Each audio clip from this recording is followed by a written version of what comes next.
All right, guys, welcome back to the channel. In this video, we're going to be setting up the RCBS Pro Chucker 7. We're going to be doing 9mm, and we're going to also be using the RCBS carbide die set. So in the die set, you're going to get your carbide sizing die, and it also has a decapping feature, your seat and crimp die, which is a combo die. Not really a big fan of that. I'm going to use the seating portion. We'll use the factory crimp die to do our crimp, and then also our flare expansion die that we'll be using to get our flare for our bullet and so on and so forth. But in this video, we're going to focus in on the sizing die, and also we are going to convert it over to a spring loaded assist, or they call it the power punch decap feature. So we're going to get this die switched over to that, and then we'll get it set up on the press and then check our seating, or I'm sorry, our sizing capability on the Pro Chucker 7. Now we're going to get our sizing die. We're going to get this set up with the power punch assembly. I'm going to go ahead and get that opened up here for you. Just going to tear it. I have not used one of these from RCBS, but I have used spring-loading decapping dies, and they work really good. So basically we can see here, grab a screwdriver. The decapping portion is spring-loaded. Also, you can disassemble this. There's a spring inside, and you can buy additional pins. I did not have any, but we're going to roll with it and see how well it does. So to change this over on our sizing die, we take a 7/16 and loosen up the lock nut on there, and we're going to want to thread this all the way off the decapping stem, because we need to take this out the front just like so. So we'll thread it through and then remove it. Oh, I'm starting to unthread a little bit here, but let's see if we can make this happen. Yeah, there we go, there we go. Just got to be careful you don't unthread completely. Oh, I guess it didn't. So yeah, so this is the fixed decapping stem. And now to install the power punch unit, it's going to go in just the reverse of the fixed stem. So once we get that through, you know, and you don't need a whole lot of decap pins sticking out. We're going to kind of just eyeball it there about 1/4 inch. And then I'll put my lock nut on like so. That looks pretty good. We're going to try it. We might have to add more or take away, but then we're going to go ahead, get our lock nut, just get it buttoned up, make sure it doesn't rotate, and now we'll get this set up on the press. And as we discussed in our previous video, we're going to call the station where we assemble the case or install the case station 1, which is going to be this station right here. Also note that we have our primer discharge chute on the back side. So how we're going to set up this die, pretty simple. We're going to run the ram all the way up, take our sizing die, and then we're going to thread it down and just until it touches the shell plate. We're not going to be doing cam overs, things like this. You really can't do that on progressive presses because you get so much deflection when you're doing that. So we're going to run this down right there. It's bottoming out. I'm going to run my lock ring down, and you can see on this particular RCBS ring, you can get your jam nut down and then lock it in with an Allen wrench, just so you can kind of maintain that setting throughout the life. It's really handy if you're doing turret presses or, you know, your single stage. But I'm just going to use a crescent wrench here, and I'm just going to lock that lock nut down. Not going crazy on it. It's not going to go anywhere. And then that should be pretty close. So now the only thing left to do is we're going to test it. So we'll run some cases through here. We'll check to make sure they're decapping, and that'll be kind of like step 1, getting this first die set up. All right, so we have our sizing die set up. I have some cases here. I've already applied 1 shot on them. So we're just going to run them through the press, see how everything feels, make sure everything decaps, see how this power punch works. I heard a primer go. That's cool. And what we'll do after we get these, my powder measure is working good. Can't wait to put some powder in this. I actually am looking forward to this whole press running, but really curious to see how things are dropping out.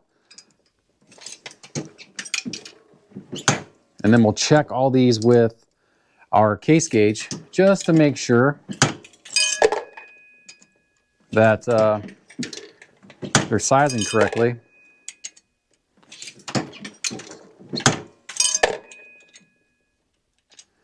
I know I gotta get used to the different position that you're in. Other presses I've been using, just a little bit different. This green press is different, so curious to see how well it works long term.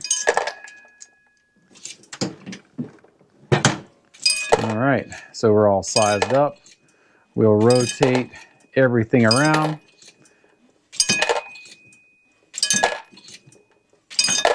All right, let's check these on a case gauge. Okay, quick pro tip. If you find yourself with some crimp primer pockets and you have a VLD chamfering tool, you can basically stick that in there and pretty easily cut out those crimped primer pockets, just like so. I mean, you can do the old standby. I mean, you can press them out with the primer pocket tool, but if you just got a couple, these VLD crimping or deburr tools work very well just to get those onesie twosies. But there's a quick pro tip for you. All right, let's see how we did from the sizing aspect. Make sure everything is fitting our case gauge. I mean, they're dropping in and falling out. I think that's about as good as we are going to get. So the next thing that we need to set up is our priming system, and I will be doing that in the next video because I have one, never used it, and two, we're going to learn it together, see how it is. A lot of people have had a lot of questions about it, but we will jump through it. We'll jump through it together and see how it does. But our sizing die is complete, so station 1 is good to go. We've got some size cases here. We'll keep using these as we go around, and I'm going to jump off here and give you guys just a couple little tidbits on this before we get into the next video. Okay, so we've got our sizing die set up. We also converted this sizing die from RCBS over with their power punch assembly, and that gives us that spring-loaded decapping feature. Really cool. Everything worked really well. We also found a couple of those pesky military crimp 9mm, and I don't care where you get brass unless you get new brass, but if you're getting once fired brass, they're going to be in there. A lot of your less expensive ammo that guys like to blow off at the range and things like that, they're crimp primer pockets. But the pro tip we talked about, if you have just a simple VLD chamfer tool, you can root those out pretty easily. It doesn't take much effort.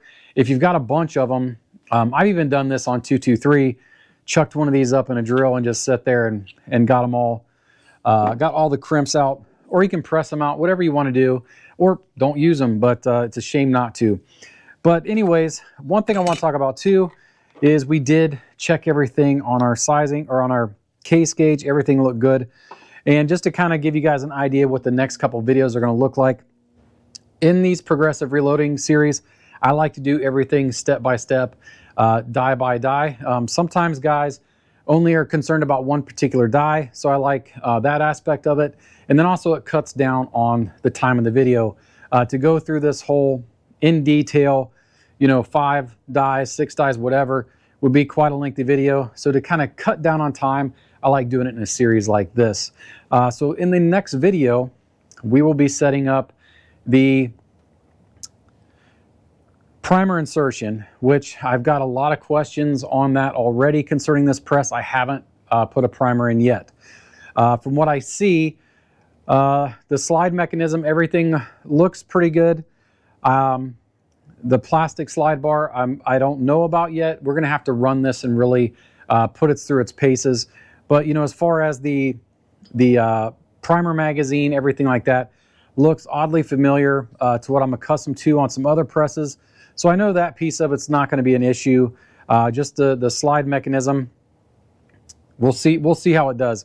But I wanted to make sure we dedicate a whole video to that because I know I'm going to get a bunch of questions. But if you guys like these videos, you want to jump in on this series, hit that subscribe button, hit the little bell for notifications so you stay up to date. If you want to support the channel, check the description. I've got PayPal links, Patreon, become a channel member. We're also working on an Amazon storefront, so everything that you see in these videos or things I've used or tested or whatever, all that will be on our Amazon storefront. The link is in the description. Doesn't cost you any more. It gives a little bit of commission, and it helps us out quite a bit. But stay tuned and be ready for the next video. But until next time, guys, God bless.